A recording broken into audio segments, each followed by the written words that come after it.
ನಮಸ್ತೆ. ಎಲ್ಲರೂ ಹೇಗಿದ್ದೀರಾ? ಎಲ್ಲರೂ ಚೆನ್ನಾಗಿದ್ದೀರಾ ಅಂತ ಅನ್ಸ್ಕೊಂಡಿದ್ದೇನೆ. ಸೊ ಇವತ್ತು ನಾವು ನೀರಿನ ಬಗ್ಗೆ ತಿಳ್ಕೊಳ್ಳುವ. ಸೊ ನೀರು ಯಾಕೆ ತುಂಬ ಇಂಪಾರ್ಟೆಂಟ್ ಅಂತ. ಸೊ ನಿಮ್ಗೆ ಗೊತ್ತಿದ್ದ ಹಾಗೆ ನೀರು ಅನ್ನೋದು ನಮ್ಮ ಜೀವಂತವಾಗಿರಲಿಕ್ಕೆ ತುಂಬಾ ಅಗತ್ಯ. ಸೊ ನಾವು ಊಟ ಇಲ್ಲದೆ ಇರ್ಬೋದು, ಬಟ್ ನೀರು ಇರದೆ ಇರಲಿಕ್ಕೆ ಸಾಧ್ಯನೇ ಇಲ್ಲ. ಸೊ 5 ಟಿಪ್ಸ್ಗಳು ಯಾಕೆ ನೀವು ಚೆನ್ನಾಗಿ ನೀರು ಕುಡಿಬೇಕು ಅನ್ನೋದು, ಅಥವಾ ಅದರಿಂದ ಆಗುವ ಉಪಯೋಗಗಳು.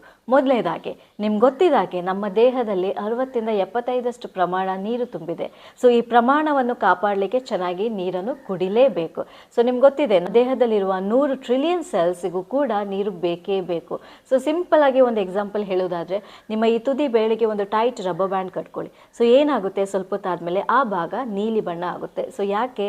ಮೇನ್ ಆಗಿ ಅದರಲ್ಲಿ ರಕ್ತ ಸಂಚಾರ ಹೋಗೋದಿಲ್ಲ, ಆಕ್ಸಿಜನ್ ಸಂಚಾರ ಹೋಗೋದಿಲ್ಲ, ಅದರೊಟ್ಟಿಗೆ ನೀರಿನ ಸಂಚಾರ ಕೂಡ ಹೋಗೋದಿಲ್ಲ. ಸೊ ಆದಷ್ಟು ನಮ್ಮ ಪ್ರತಿ ಜೀವಕೋಶಗಳಿಗೆ ನೀರಿನ ಅಗತ್ಯ ತುಂಬ ಇದೆ. ಸೊ ಆದಷ್ಟು ನಿಮ್ಮ ಈ ಪ್ರಮಾಣವನ್ನು ಅಥವಾ ಜೀವಕೋಶಗಳನ್ನು ಚೆನ್ನಾಗಿ ಕಾಪಾಡಲಿಕ್ಕೋಸ್ಕರ ನೀರನ್ನು ಕುಡಿಲೇಬೇಕು.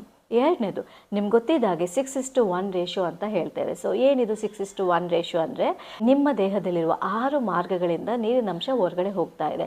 ಸೊ ಯಾವುದೆಲ್ಲ? ಮೇಯ್ನಾಗಿ ನಾವು ಮೂತ್ರದಲ್ಲಿ ಹೊರಗಡೆ ಹಾಕ್ತೇವೆ, ಬೆವರಿನ ಮುಖಾಂತರ ಸ್ಕಿನ್ನಲ್ಲಿ ಹೊರಗಡೆ ಹಾಕ್ತೇವೆ, ನಿಮ್ಮ ಕಣ್ಣೀರಲ್ಲಿ ಹೊರಗಡೆ ಹೋಗುತ್ತೆ, ನಿಮ್ಮ ಉಸಿರಾಟದಿಂದ ಹೋಗುತ್ತೆ, ನಿಮ್ಮ ಎಂಜಿಲಿಂದಲೂ ಕೂಡ ಹೊರಗಡೆ ಹೋಗುತ್ತೆ, ಅದರೊಟ್ಟಿಗೆ ನಿಮ್ಮ ಮೋಷನಿಂದಲೂ ಕೂಡ ಹೊರಗಡೆ ಹೋಗುತ್ತೆ. ಸೊ ಈ 6 ಮಾರ್ಗದಿಂದ ನಿಮ್ಮ ದೇಹದಲ್ಲಿರುವ ನೀರಿನ ಪ್ರಮಾಣ ಡೈಲಿ ಹೊರಗಡೆ ಹೋಗ್ತಾ ಇರುತ್ತೆ. ಬಟ್ ನಿಮಗೆ ದೇಹದಲ್ಲಿ ಒಂದೇ ಮಾರ್ಗ ಇದೆ ನಿಮ್ಮ ನೀರಿನ ಪ್ರಮಾಣವನ್ನು ಕಾಪಾಡಲಿಕ್ಕೆ, ಅದೇ ನಿಮ್ಮ ಬಾಯಿ. ಸೊ ಆದಷ್ಟು ಈ ಮೌತ್ ಅಥವಾ ಬಾಯಿಯಿಂದ ಚೆನ್ನಾಗಿ ನೀರನ್ನು ಕುಡಿದು ಈ 6 ಪ್ರಮಾಣದಲ್ಲಿ ಹೋಗುವ ನೀರನ್ನು ಕಾಪಾಡ್ಕೊಳ್ಳೋದು ತುಂಬಾ ಇಂಪಾರ್ಟೆಂಟ್. ಓಕೆನಾ? ಮೂರನೇದು, ನಿಮ್ಗೆ ಗೊತ್ತಿದ್ದಾಗೆ ಡಿಹೈಡ್ರೇಷನ್ ಅಂತ ಹೇಳ್ತೇವೆ. ಸೊ ಏನಿದು ಡಿಹೈಡ್ರೇಷನ್ ಅಂದರೆ, ಮೇಯ್ನಾಗಿ ನಿಮ್ಮ ದೇಹದಲ್ಲಿರುವ ನೀರಿನ ಪ್ರಮಾಣ ಕಮ್ಮಿ ಆಗುತ್ತೆ.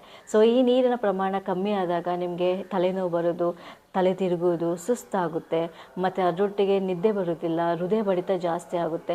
ಸೊ ಇದರಿಂದ ತುಂಬ ಸಮಸ್ಯೆಗಳು ಕಾಡ್ತಾ ಬರುತ್ತೆ.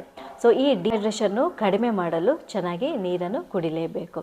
ನಾಲ್ಕನೇದು, ನಿಮ್ಗೆ ಗೊತ್ತಿದ್ದಾಗೆ ಮದರ್ ಆಫ್ ದಿ ಡಿಸೀಸ್ ಅಂತ ಹೇಳ್ತೇವೆ. ಸೊ ಏನಿದು? ಕಾನ್ಸ್ಟಿಪೇಷನ್.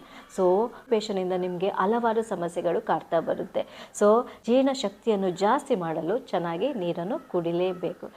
ಲಾಸ್ಟ್ ಇದನ್ನಿದು, ನಿಮ್ಗೆ ಗೊತ್ತಿದ್ದ ಹಾಗೆ ನಿಮ್ಮ ಚರ್ಮಕಾಂತಿ ಹೆಚ್ಚಿಸಲು. ಸೊ ಎಲ್ರಿಗೂ ಚೆನ್ನಾಗಿ ಕಾಣಬೇಕು, ಎಲ್ಲರೂ ಬ್ಯೂಟಿಫುಲ್ ಆಗಿರಬೇಕು. ಸೊ ನಿಮ್ಮ ಚರ್ಮಕಾಂತಿ ಅಥವಾ ನಿಮ್ಮ ಸ್ಕಿನ್ನನ್ನು ಚೆನ್ನಾಗಿ ಕಾಣಲಿಕ್ಕೋಸ್ಕರ ಆದರೂ ನೀರನ್ನು ಕುಡಿಲೇಬೇಕು. ಸೊ ಈ 5 ಟಿಪ್ಸ್ಗಳು ನಿಮಗೆ ಯೂಸ್ಫುಲ್ ಆಗಿದೆ. ಸೊ ಪ್ರತಿದಿನ ಚೆನ್ನಾಗಿ ನೀರು ಕುಡೀರಿ, 2.5-3 ಲೀಟ್ರ್ ನೀರು, ಮತ್ತು ನಿಮ್ಮ ದೇಹವನ್ನು ನ್ಯಾಚುರಲ್ ಆಗಿ ಗುಣ ಮಾಡಲು ಪ್ರಯತ್ನಿಸಿ. ಆ್ಯಂಡ್ ಲಾಸ್ಟ್ಲಿ, ನಿಮ್ಮ ಮುಖದಲ್ಲಿ ಯಾವಾಗಲೂ ಒಂದು ಸುಂದರವಾದ ಮೊಗಳ್ನಗೆ ಇಟ್ಕೊಳ್ಳಿ. ಸೊ ಐ ಹೋಪ್ ಈ ಟಿಪ್ಸ್ ನಿಮಗೆ ಯೂಸ್ಫುಲ್ ಆಗಿದೆ. ಧನ್ಯವಾದ.